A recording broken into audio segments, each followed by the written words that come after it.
A lot of my art is inspired by my family and my heritage and my background. Back in 2010, I was coming back from an exhibition I had, and my father's health was really, really bad. He was at home, and we were able to have hospice care. And I saw that he wasn't going to recover. I started doing some drawing sitting at his bedside. We have a photo of my grandfather and my grandmother, my father's father, my father's mother, that has always been sitting in the bedroom ever since I can ever remember, our whole life. And so I did this drawing because I know if my dad saw this drawing, it would make him smile and laugh. But unfortunately, my father never woke up to see this piece of art. And at the burial, what I ended up doing was taking some dirt from my dad's grave and rubbing it onto this page of the sketchbook, and to document the day of his burial. And I was actually surprised that my older brother, Sam, saw what I did, and he grabbed some of the dirt also and added it to the page. It was my first collaboration with my brother, Sam. So, but from that moment, I became the keeper of my father's story, and I became obsessed with understanding his life and what he went through. So I made this concerted effort to get to Eastern Poland, or now it's part of the Ukraine. I needed to go to Eastern Europe. And a distant cousin, when I told her I was planning to go to my father's town, told me that this book existed called the Baseman Book of Yisker, that actually mentioned my father by name and his heroic deeds, which kind of blew me away. My father seemed to always tell me stories of the past. Again, my father was a partisan. He was a freedom fighter. When his town was mass murdered, he was one of the few that were able to escape into the woods, and he fought with these Russian paratroopers for about 3.5 years. So back in 1944, when he returned to his town, discovered his parents murdered and his brethren murdered, him and another partisan discovered some of the people that were responsible for the murder of his parents. And in the book, it talks about how he took them to the outskirts of town and killed them. My father never told me this story. So learning that story made it even more so that I needed to make it to the hometowns of my dad. I was always the keeper of the photo albums, and I would always go through them. And in one of these boxes happened to be my father's book. So he actually had an original copy and of this book that were written by the survivors of his town in Baseman. So he did know that it was written and it existed. And on these pages, he did read the tale and the story of his life and of what he did. So when my father's friends would always tell me how great my father was, I was just always thinking that they were just talking about how he was such a nice guy. You know, little did I know that they knew all these stories that I didn't know that made him extraordinary. And I created these kind of little magi's of truth. This is Veritas, but then also the magi of Emet, which is truth in Hebrew. And I decided I wanted to create a costume of the magi of truth to when I traveled to the original hometowns of my parents, of places that everything has been removed that had their past, of any kind of Jewish past, that these Jews ever lived there, that I could wear this costume and take pictures in the place to let people know that you can't hide the truth. I created this figure called the Buckingham Warrior, which is this 3-headed deer. And I created a little allegory that went on the back of the box that told the story of my father, of his strong will to live. And here is May 3rd, 2012, when I'm on the plane, on my way to Eastern Europe. I kind of imagined what their forest looked like. And of course, it's filled with a lot of my kind of mythical creatures. So with the Buckingham warrior and a lot of these other elements. A lot of beauty and a lot of hardship and survival and horror, actually. And also while I was traveling there, because I was also working with the Skirball here on the exhibition, and I knew I wanted the title of the exhibition, The Door is Always Open. I played around with ideas, and here I have a birch tree with a little door in it.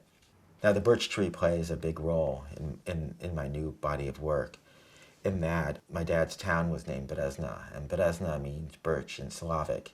And if it wasn't for the birch forests that surrounded his town, he probably wouldn't have survived.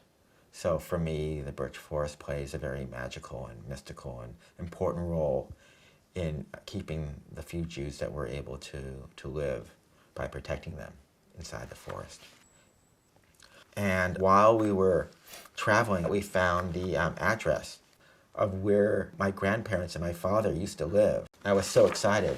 And then here, looking at a copy of the document, has the Baseman name, my grandfather, Moshe, my grandmother, Sarah, my uncle. Again, it's all in kind of Polish, so it's like they're spelled a little differently, but Herschel. And then my father, who's Ben, was also known as Sukker Ben, or Sukker Burl, and Shmulik, which my uncle Sam. And so this is like a document is showing that they existed and that they really lived there. And here they lived on Copernica, and it was on 14A. While I was still traveling through this town of Berezna and Kostopol, that, again, I grew up in LA, but my mom and dad lived there till they were about 20. And before that, my grandparents were from there, and my great-grandparents were from there, and my great-great-great, and my great-great-great before that. And so I don't know how many hundreds and hundreds and hundreds of years that my family came for that one particular region, and were completely wiped out within like a 2-day period.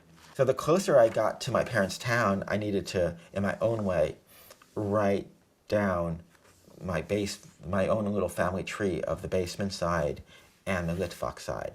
So when I was able to talk to people from that town to have an understanding. So while I was talking to my mom back in the States, I kind of asked my mom if there was an address of where her house used to be. And she would be like, again, she was older at the time, she was around 90, but she's like, Gary, I don't remember an address. All I can remember is that we were by a river near a bridge. And I thought, oh my God, if that's the only information that I have, I'm never gonna find anything. Surprisingly, when I got this, my friends from the Ukraine developed a relationship with this historian from Kostopol who went through the records of the town and found the address of where my grandparents used to be, and it just happened to be by a river near a bridge. So we went to visit that site, and when I came to that site, I started drawing, and I started drawing what I kind of pictured in my own head of the river, of the bridge, and the creatures, and I mixed it up like even with dinosaurs and with lions and with my own kind of characters, but also at the same time writing the things that I learned. Like he would tell me that on August 16th, 1941, 2,000 people were killed. And at the time, all 2,000 were killed with only 27 gunmen. And that only 3 of the gunmen were German, and the rest were local Ukrainians. He said it was called Operation 470, because that's how many buildings were in the town of Kostopol. But then to going 15 minutes down the road, where the mass graves of my grandparents on my mother's side was, where all 3,000 people were murdered, and to be able to be the first one in my family in 66 years to pay respects to my grandparents. It was so emotional and difficult, but so important for me to be able to do. My mother and father were married for 63 years. They were together forever. And after he passed away, she kind of lost her will to live. So I took out an old photo of my family from before I was born. And instead of drawing my 2 brothers and my sister, I drew my character Toby and Ha-cha-cha-cha and Shushu. And then I added myself in as the little Aru character. And I was able to draw this sitting at her side, and she was conscious, and she did smile, because I was able to show her the drawing, but about 5 hours later, she passed away.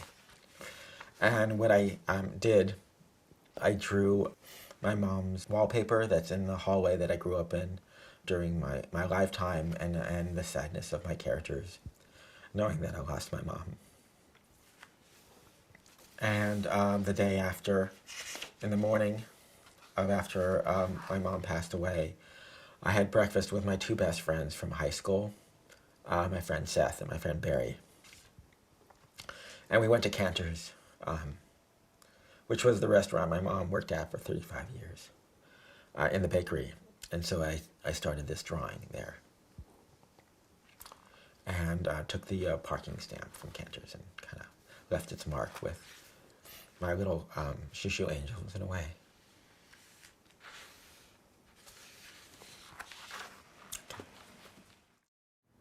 With the passing of my father, and then with my mother, I was able to find these documents that were always the important documents, you know, but things that I didn't necessarily really look at. I mean, I always had things like here is when my parents became Canadians, and this are their Canadian passports, you know, and the paperwork of when they were able to immigrate to Canada first, rather than to America.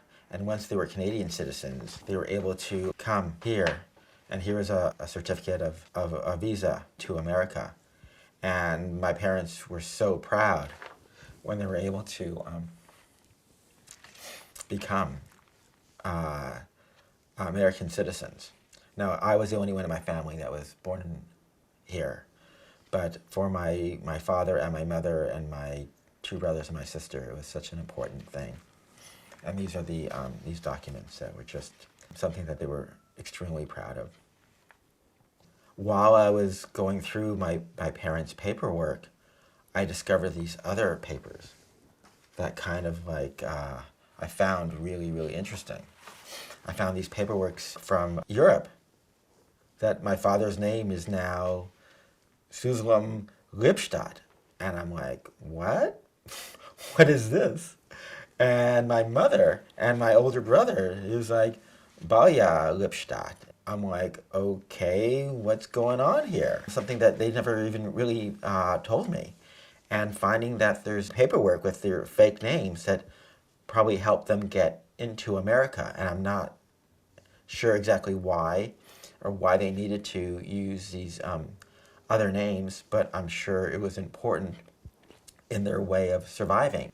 The funny thing is that after the war, my parents, again, having to use these false names when they came to America and they had to apply for reparation, never actually was able to receive any money from Germany for the horror they went through.